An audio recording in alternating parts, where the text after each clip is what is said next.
So hello guys, welcome back to a new video. तो आज मैं बताऊंगा कि जो एक स्टूडेंट होता है जापान में, उसकी मंथली कॉस्ट कितनी होती है, उसके खाने से लेकर उसके स्कूल का, उसके इलेक्ट्रिसिटी का, सब कुछ मैं बताऊंगा, ग्रोसरी वगैरह से सब कुछ लेकर ट्रांसपोर्टेशन का भी। तो लेट्स स्टार्ट द वीडियो। और जो नए हैं मेरे चैनल पे, प्लीज़ सब्सक्राइब करें, ठीक है। और लेट्स स्टार्ट द वीडियो। सो पहले आते हैं हम अपने घर पे, ठीक है। मतलब घर को लेकर कि घर का कितना रेंट होता है, डॉर्मेट्री हो, प्राइवेट रूम हो या फिर शेयर्ड हाउस हो जापान में। आपको बता दूं कि जो शेयर्ड हाउस अगर आप जापान में लोगे तो उसका कॉस्ट क्या रहता है, स्टूडेंट के लिए डिपेंड करता है, वेरी टू वेरी डिपेंड करता है कि आपका कि कहाँ ले रहे हो। जैसे साइतामा ले रहे हो या फिर आप शिंजुकू या फिर इसके पास में ले रहे हो। तो टोक्यो में आपको अगर शिंजुकू वगैरह के पास ले रहे हो तो आपको पड़ता है 50 या 60,000 के पास शेयर्ड हाउस, ठीक है। और अगर साइतामा के मतलब थोड़ा और उधर जाते हो कि टोक्यो से थोड़ा उधर जाते हो तो उनके प्राइसेस कम हो जाते हैं, 10-20 हज़ार, ज़्यादा नहीं, ठीक है।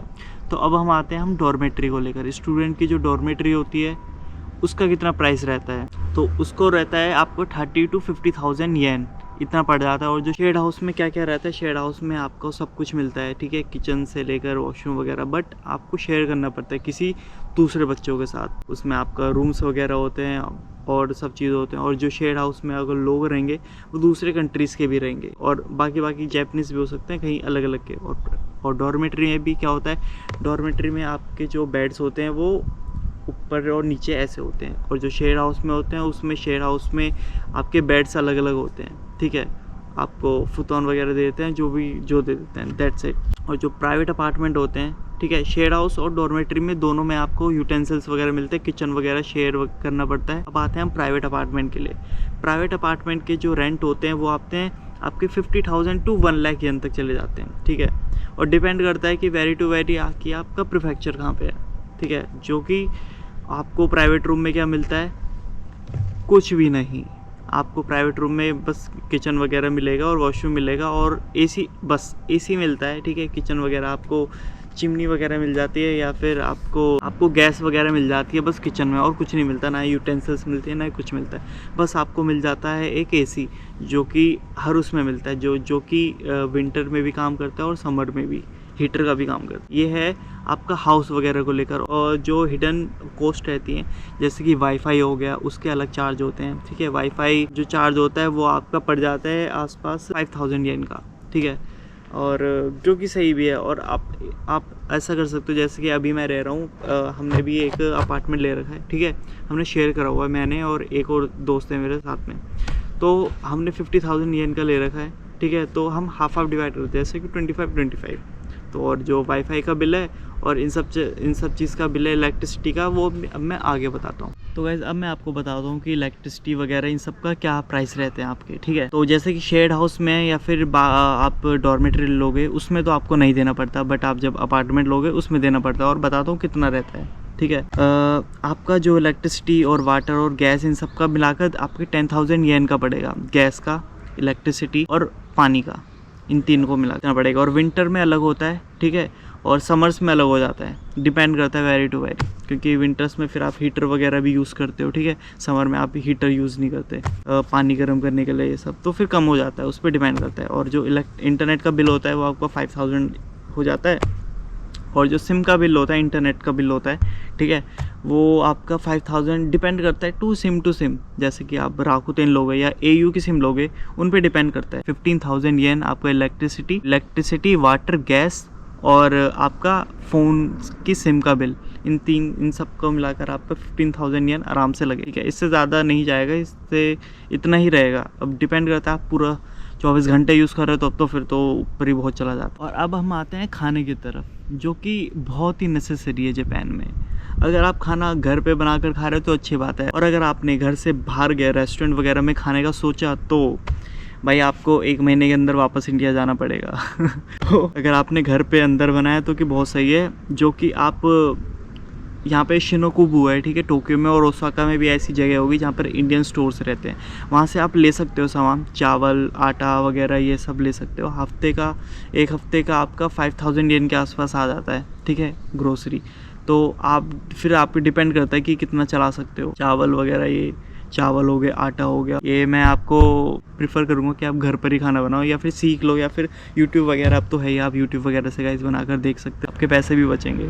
गाइस अब मैं आपको बता दूँ कि ट्रांसपोर्टेशन का कितना चार्ज लगता है, ठीक है, 1 महीने का। तो डिपेंड करता है कि आप ट्रेन से कर रहे हो या फिर आपके पास 4 ऑप्शन हो सकते हैं, या फिर आप मंथली ट्रेन पास ले सकते हो, या फिर आप हर दिन टॉप अप कर सकते हो, या फिर आप बाईसाइकिल वगैरह यूज़ कर सकते हो, या फिर आप कंप्यूटर पास वगैरह जो कि मतलब खरीद सकते हो। ये ऑप्शन है आपके पास। मैंने जो करा हुआ है, मैं जो स्कूल से घर तक आता हूँ, मेरा घर है वो ए से और मेरे गाँव तक है, जितनी लाइन उसमें होंगी ना, जितनी स्टेशन है वो पूरे कवर हो रखे हैं, ठीक है। तो 1 महीने का मैंने वहाँ से वहाँ तक का ले रखा है पास, और वो पड़ा है मेरे को 8 या 9 हज़ार येन का, ठीक है, जो कि बहुत सही है। जो कि मैं तो यही रिकमेंड करूँगा कि आप भी कंप्यूटर पास बनवाओ, और ये है कि आप कभी भी जाओ, आप पूरा दिन बीच में उतर जाओ, कहीं पर उतर जाओ, आपका कोई चार्ज नहीं लगेगा, बस जो महीने का है 8 या 9 हज़ार बस वही लगेगा, और कुछ भी नहीं लगेगा। बेशक से कितना भी घूमो आप, ठीक है, बीच में उतर जाओ, ठीक है, 2-2 3-3 घंटे कुछ चार्ज नहीं लगेगा, कि नियर बाय मेट्रो स्टेशन या किसी से भी बन जाते हैं मशीन में जाकर। तो ये था गाइस ट्रांसपोर्टेशन की। और अब हम आते हैं इंश्योरेंस के बारे में। अगर आप जापान आओगे तो आपको गाइस इंश्योरेंस लेना पड़ेगा, ठीक है, एक इंश्योरेंस का कार्ड मिलता है, ठीक है। जब आप आओगे यहाँ पे तो आप अपने रेजिडेंस जो कार्ड होता है ना, ठीक है, ज़ायरो कार्ड, उसके पीछे जब एड्रेस लिखाओगे तो फिर वो रिकमेंड करते हैं कि आप इंश्योरेंस भी लो, ठीक है। तो और जो इंश्योरेंस का वो पड़ता है आपका शायद स्टार्टिंग में 4000 येन का पड़ता है, फिर महीने आपको 2000 येन आपको पे करना पड़ता है उसका। तो ये एक एवरेज स्टूडेंट रेट है, ठीक है, जापान में अगर आप इंश्योरेंस वगैरह लेते हो तो। और अब हम आते हैं कि स्कूल रिलेटेड जो मंथली कॉस्ट होता है, जैसे कि आपको JLPT के एग्ज़ाम भरने हैं, ठीक है, और ट्यूशन फीस वगैरह, वो तो खैर आप स्कूल से, वो तो मंथली कॉस्ट में मैं ऐड नहीं कर रहा, क्योंकि वो तो 1 साल की फ़ीस 2 या 6 महीने की एक साथ जाती है, तो वो मैं ऐड नहीं कर रहा हूँ। वो अब बस आपको मैं JLPT का बता देता हूँ। JLPT का जो फॉर्म आता है वो शायद यहाँ पे महंगा है guys, as compare to India में शायद 1500 या फिर 1800 ऐसे का भर जाता है। यहाँ पे गाइस 7000 येन का है, 7 to 8000 येन का है। तो यहाँ पे JLPT का फॉर्म गाइस महंगा है, तो ये भी गाइस 6 महीने के बाद भरना होता है, तो इसको भी मैं ऐड नहीं कर रहा। तो अब हम आते हैं कि जो आपके पर्सनल एक्सपेंसेस होते हैं, जैसे कि आपको अगर जिम जाना है, या फिर कपड़े खरीदने, या फिर हेयर कट कराना है, तो मूवी देखने जाना है, तो इन सब चीज़ का अभी मैं कॉस्ट बताता हूँ। जैसे कि आपको अगर जिम जाना है तो गाइस आपका 5000 to 7000 येन आपका मंथली तो जाएगा जिम में, ठीक है। और कपड़ों खरीदने तो आप तो भाई कितने भी खरीद सकते हो, वो तो खैर मैं तो ऐड नहीं करा। आप हर महीने खरीदोगे तो ऑब्वियसली नहीं। और आप बता देता हूँ, लमसम बता देता हूँ, जैसे कि आप कहीं सेकेंड हैंड स्टोर से खरीद सकते हो, जो कि सही पड़ता है। शूज़, क्लोथ वगैरह, जीन्स वगैरह लो, नहीं तो यहाँ पे यूनिक्लो से ले सकते हो, वो भी सस्ते पड़ते हैं। 5 to 6000 का आपका शायद पूरा आ जाएगा। शूज़ नहीं आएंगे, बट हाँ जीन्स, टी-शर्ट वगैरह ये सब आ जाएगी। और अब मैं आता हूँ गाइस पार्ट टाइम को ले। पार्ट टाइम का यहाँ पे टोक्यो में और ओसाका वगैरह डिफरेंट वेरी करता है। ओसाका में शायद आपको गाइस 800-900 येन या फिर 1000 येन या फिर 1100 ऐसे मिलते हैं। आपको टोक्यो में गाइस 1200 मिनिमम मिलते हैं, फिर 1400 तक चले जाते हैं, ठीक है, इतने जाते हैं। और ये मैं स्टूडेंट की बता रहा हूँ, ठीक है। तो और यहाँ पर 1200 1 घंटे के मिलते हैं, ठीक है, 1 घंटे के मिलते हैं। और यहाँ पे 28 घंटे, एक हफ्ते में 28 घंटे स्टूडेंट काम कर सकता है। उससे ज़्यादा करोगे तो आपको इंडिया वापस भेज देंगे, ठीक है, कहेंगे कि वहीं पर जाकर करो। तो आपको 28 घंटे करने, और 28 घंटे यहाँ पर मिलते भी नहीं हैं। कभी आपको 12 घंटे देंगे या फिर 15 घंटे देंगे, धीरे धीरे टाइम बढ़ा देते हैं, जो कि आप पार्ट टाइम से आप अच्छा लमसम कमा सकते हो। आगे बताऊंगा गाइस कितना कमाते हैं और कितना है, तो स्टे ट्यून, आगे लास्ट तक देखना और सब्सक्राइब करते रहना गाइस, अगर आपने अभी तक सब्सक्राइब नहीं करा हो तो। अब हम आते हैं वो क्वेश्चन के तरफ जो कि आप मेरे को कमेंट में पूछते रहते हो, ठीक है, क्या एक स्टूडेंट पार्ट टाइम जॉब की सैलरी से सर्वाइव कर सकता है जापान में? तो आंसर है गाइस हाँ। तो गाइस जो आपका मंथली कॉस्ट होने वाला है, ठीक है, सब चीज़ ऐड करी हुई है मैंने। इसमें रेंट ऐड करा हुआ है, ठीक है, इसमें खाने का ऐड करा हुआ है, इसमें बिजली, पानी, इलेक्ट्रिसिटी, नहाना धोना, सब कुछ ऐड करा हुआ है गाइस मैंने इसमें, ठीक है।